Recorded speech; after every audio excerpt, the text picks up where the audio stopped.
हर रोज एक नई कहानी देखने के लिए चैनल को सब्सक्राइब करें और बेल आइकन दबाना ना भूलें। आरती जब एक सुबह घर में पूजा कर रही थी, तभी उसके घर में किसी अनजान महिला की दस्तक होती है, जो कि खुद को उसकी सौतेली सास बताती है। ये बात सुनकर वो दंग रह जाती है, लेकिन किसी वजह से हालातों के साथ समझौता कर उसे सास की सौतन को अपनाना पड़ता है। लेकिन अब वो औरत किस इरादे से घर में आई है, आइए जानते हैं इस कहानी के जरिए। आरती सुबह के समय पूजा की थाली लिए घर के आंगन में लगी तुलसी की पूजा कर रही थी। तभी वहाँ एक औरत हाथ में कुछ सामान और साथ में एक बच्चे के साथ खड़ी थी। उस औरत को देखकर आरती सवाल करती है, जी आप कौन? आपको किससे मिलना है यहाँ? क्या ये आकाश का घर है? हाँ, ये उन्हीं का घर है और मैं उनकी पत्नी हूँ। पर आप कौन है ये बताओ। मैं उनकी सौतेली माँ हूँ और तुम्हारी सौतेली सास। शीला की बात सुनकर आरती दंग रह जाती है। तभी अंदर से विमला की आवाज आती है, जो कहती है, अरे बहू, क्या हुआ? कौन है बाहर जो तू अभी तक दरवाजे पर ही चिपकी पड़ी है? माँ जी जल्दी बाहर आओ, आपकी सौतन आई है। क्या कहा? मेरी सौतन? अरे तेरा दिमाग तो ठीक है ना? इतना कहती हुई विमला बाहर आती है और शीला को देखकर आरती से कहती है, अरे बहू, तुझे शर्म ना आ रही है अपनी सास की सौतन को बुलाते हुए? अरे तेरे ससुर के शरीर में ना आंत है और ना उनके मुंह में दांत है, तो वो कहाँ से इस बुढ़ापे में मेरी सौतन लाएगा? पर माँ जी, ये औरत अपने आप को आपकी सौतन बता रही है। हैरी, बता कौन है तू? कहाँ से आई है? ये बच्चा किसका है जो तू खुद को मेरी सौतन बता रही है? आपके पति का नाम हरीश है ना? उनके सर से थोड़े बाल गायब हैं। अरे माँ जी, ये तो सही हुलिया बता रही है। लगता है ससुर जी को बड़े ही करीब से जानती है ये। इसे तो ये भी पता है कि ससुर जी के बाल थोड़े गायब हैं, लेकिन ये नहीं पता है कि वो बाल भी आपने ही गायब किए हैं। चुप कर तू। मेरे पति के गंजेपन के बारे में तो पूरा मोहल्ला जानता है। इसमें नई बात क्या है? और कोई दूसरा सबूत दे, और अगर ये झूठी है तो मैं अभी पुलिस को बुलाती हूँ और तुझे जेल में चक्की पिसवाती हूँ। बाहर इतना शोर शराबा सुनकर हरीश बाहर निकल कर आता है और शीला को देखकर कहता है, अरे शीला, तुम यहाँ कैसे आई और ये चिंटू को यहाँ लेकर क्यों आई हो? क्या कहा शीला? तुम इसे जानते हो क्या? सच में ही तुम्हारी पत्नी है? हाँ, ये मेरी पत्नी और ये मेरा बच्चा है। इतना सुनते ही विमला वहीं बेहोश हो जाती है और जब कुछ देर बाद उसकी आंख खुलती है तो सामने अपनी सौतन को और अपने पति को एक साथ देखकर वो कहती है, हाय राम, बुढ़ापे में लोग तीर्थ या हज करने जाते हैं और एक हमारा बुढ़ा है जो बुढ़ापे में हद पार कर रहा है। क्या करूं मैं? अरे मोहल्ले वाले देखेंगे तो क्या ही कहेंगे, बुढ़ापे में बुढ़े ने दूसरी शादी कर ली और ये 8 साल का कारनामा भी दिखा दिया है। अरे माँ जी, आपकी तबीयत तो पहले से ही खराब है और आप इतना गुस्सा कर रही हैं। ठंड रखिए, सब ठीक हो जाएगा। अरे इस लड़की को देखकर मेरे शरीर में खून खोल रहा है और तू कह रही है ठंड रखूं? अभी के अभी बाहर निकालो इन दोनों माँ बेटे को, वरना आज भूचाल आ जाएगा, यहाँ बता रही हूँ मैं। अरे भाग्यवान, तुम शांत हो जाओ। ये काली माता तुम पर कैसे सवार हो गई? तुम तो गाय की तरह हमेशा शांत रहती हो ना।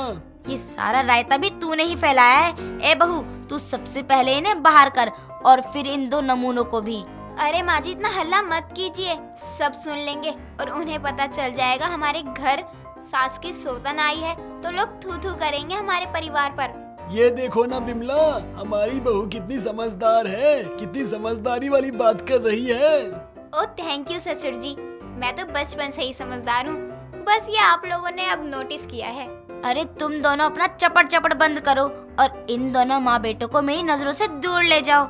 इतना कहकर आरती शीला और उसके बच्चे को वहाँ से दूसरे कमरे में ले जाती है। यूं ही अगली सुबह आरती घर में लगी तुलसी माता की पूजा कर रही थी और फिर एक बार दरवाजे पर दस्तक होती है और ये देखकर आरती कहती है, अरे ये सब तो कल सुबह की ही तरह हो रहा है। कहीं फिर एक बार माँ जी को कोई और सौतन तो नहीं आ गई ना? क्या करूँ, अब तो जाकर देखना ही पड़ेगा। इतना कहकर आरती दरवाजा खोलती है और वहाँ पर पड़ोस की माला खड़ी थी। ये देखकर आरती चैन की सांस लेते हुए कहती है, थैंक गॉड, मुझे तो लगा फिर से मेरी सास की कोई और सौतन आ गई है। क्या कहा? सास की सौतन? मैं तुझे सौतन नजर आ रही हूँ क्या? नहीं आंटी जी, मैंने ऐसा कब कहा? शायद आपके कान बज रहे हैं। बताओ कैसे आना हुआ आपका आज? अरे मैं तो तेरी सास से मिलने आई थी, पता कहाँ है? दिख नहीं रही, आजकल घर से बाहर नहीं आती। अरे वो माँ जी की तबीयत आजकल खराब रहती है ना, तभी घर में आराम करती रहती हैं। बस और कुछ नहीं। अरे दरवाजे से तो हट जा, मैं जाकर देखती हूँ कैसी है तेरी सास, मिलने दे मुझे उससे। आंटी जी आप उनसे नहीं मिल सकती। अरे क्यों नहीं मिल सकती? वो क्योंकि घर पर नहीं है, बाहर गई है दवाई लेने। आरती के इतना कहते ही अंदर से विमला निकल कर आती है और कहती है, अरे बहू, तू फिर से दरवाजे पर चिपक गई। तुझे कोई काम नहीं है क्या घर में? जब भी तू इस मनहूस दरवाजे पर चिपकती है तभी कुछ न कुछ बुरा होता है। लगता है एक बार फिर से कुछ बुरा होने वाला है माँ जी। क्या बड़बड़ा रही है? आरती बेटी, तुम्हारी सास तो बड़ी जल्दी दवाई ले आई और ठीक भी हो गई। इतनी जल्दी? लेकिन ये घर में घुसी कहाँ से? इतनी देर से तो मैं यहाँ खड़ी हूँ। अरे वो आंटी मैं भूल ही गई थी कि माँ जी थोड़ी देर पहले ही बाजार से आई हैं। अरे यहाँ हो क्या रहा है, कोई मुझे बताएगा?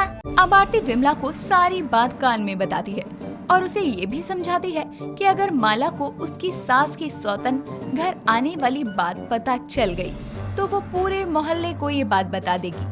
और अब बात को संभालते हुए विमला माला से कहती है, अरे माला बहन, आपको तो पता ही है ना मेरी बहू कितनी बुद्धू है।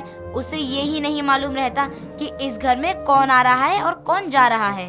हाँ, इसे देखकर ऐसा लगता है। खैर जाने दो, मैं तो तुमसे मिलने आई थी। अब अंदर भी बुला लो, बाहर ही खड़ा रखा है तुम लोगों ने कब से मुझे। अरे हाँ, आओ अंदर आओ। और बताओ, घर में सब ठीक है? अरे मैं तो ठीक हूँ, लेकिन क्या तुम्हें पता है पास वाली जो पड़ोसन है ना, उसके पति ने दूसरी शादी कर ली। क्या दूसरी शादी?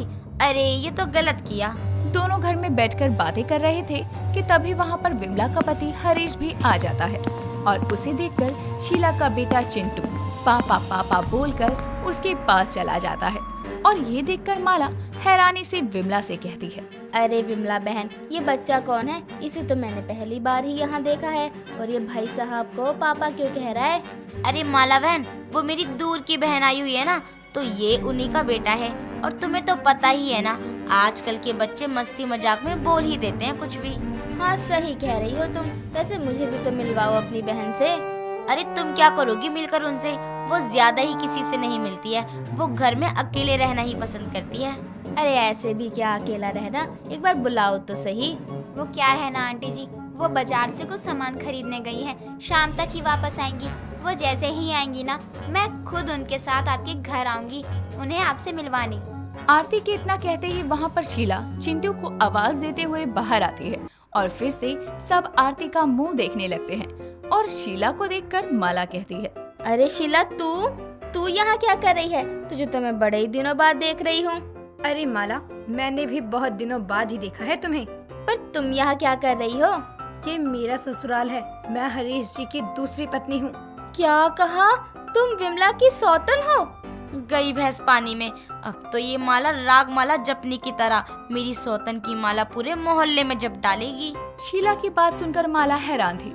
अब वो चुपचाप वहाँ से चली जाती है और पूरे मोहल्ले में सबको बता देती है कि विमला के घर उसकी सौतन रह रही है। और ये बात जानकर सभी लोग विमला और उसके परिवार से सवाल करते हैं। वहीं दूसरी ओर शीला दुनिया के सामने अपने रिश्ते का खुलासा होने के बाद हरीश से उसकी जायदाद में से हिस्सा मांगती है और हिस्सा ना देने पर उनके साथ बुरा बर्ताव करती है। जब शीला की ये हरकतें बढ़ जाती है तो सभी घर वाले उसके इस व्यवहार को देखते हुए उसे घर से बाहर कर देते हैं और हरीश भी विमला से अपनी गलती की माफी मांगता है। दोस्तों, अगर आपको ये कहानी पसंद आई तो इसे लाइक करें, शेयर करें और कमेंट करके बताएं कि कहानी में आपको सबसे अच्छा क्या लगा।